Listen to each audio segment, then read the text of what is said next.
What's up everyone? Welcome to this video where I will show you 5 beginner micro tips. These are definitely not advanced tactics, so you may already know some of these if you've been playing the game for a while, but if you're new, this is definitely for you. So let's get right to it. If you've played this game even a little bit, if you picked it up just the first time and you're playing multiplayer, you have surely experienced the situation where you're running around the map with your explorer early in the game trying to find resources in your opponent's base, and you run into your opponent's explorer. He happens to have more HP because you may have been hunting a treasure and didn't have the best micro. Regardless, you're lower HP, and at this point you're gonna die if you stand and fight, so you decide to run.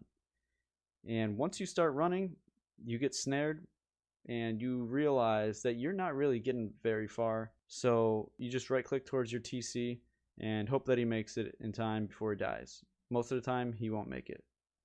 So there's actually something you can do about this.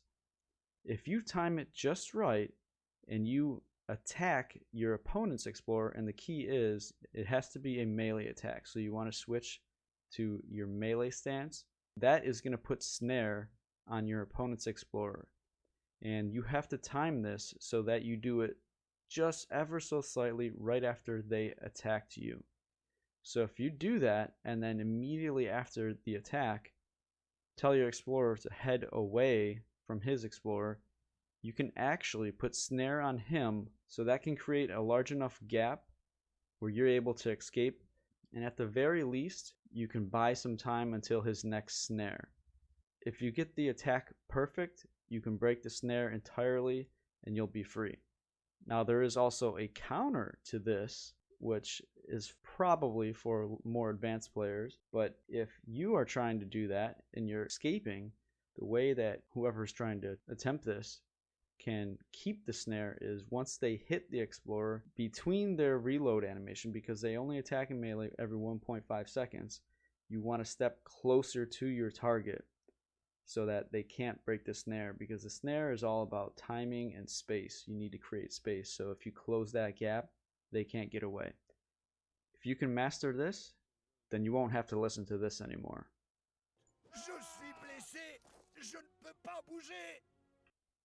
The next tip I want to show you is about cavalry formation. And this is a little bit tricky because it has to do with your waypoints and not necessarily their stance, like melee attack, range attack, or defend mode. It has to do with how far you're commanding them. So if you have, for example, some Hussar and they're being chased down by your opponent's cavalry, you want to keep them in a horizontal line most of the time. And the way you can control that, because you'll also have them in a vertical line if they're going a farther distance. So if I click just in front of them, they're going to move forward in a horizontal line and they won't shift positions in their stance. Now if you're going to tell them to go across the map, they're going to go in a vertical line, which can cause problems because they can get caught from behind if you're trying to escape.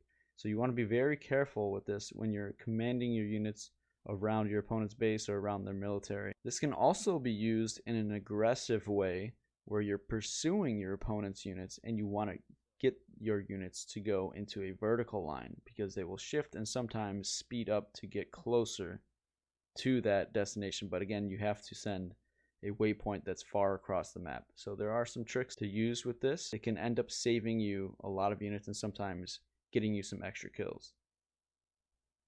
Cover mode is the next tip I would like to mention. It's very simple and straightforward, but it can turn the tides of a battle so quickly, so I'd want to make sure that you're aware of this military tactic. So your heavy infantry like pikemen or halberdiers have cover mode where they will take 50% less damage from a ranged target, and that can quickly turn a fight around and get you the advantage in ranged unit composition numbers. But you also do have to remember that your units will deal half damage. So if another melee unit is attacking them, they will only attack back with half the damage. So it is purely a tanking tactic for ranged fire. The next tip is on the famous pull trick. A lot of you probably know about this. Some of you love it, some of you hate it. but I'm going to try to explain it and help you understand it a little bit more.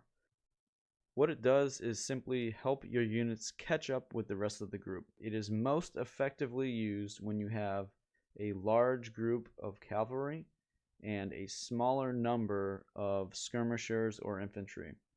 And what you do is you'll have those cavalry units out in front and drag box all your units together and give a command in front of those dragoons in this instance, and those skirmishers will run to catch up with the dragoons. The reason why this works is because this game and all the military units are based on formations. So these units are hurrying up to get back into their formations. To do that, the skirmishers will run at a faster speed. This can be abused quite a bit, as you can really speed up some of your infantry that are usually quite slow. You can also create more space between melee units chasing you down. If you can master this, the sky is the limit for your micro. The last tip I'm going to leave you with is what I refer to as the drag box shuffle, or simply the flip.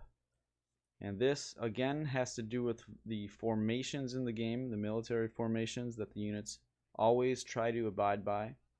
And it's very similar to a pull trick, but in this example where it is used best, pikemen and falconets. First, select your units with the drag box and right click right in front or behind of your falconets.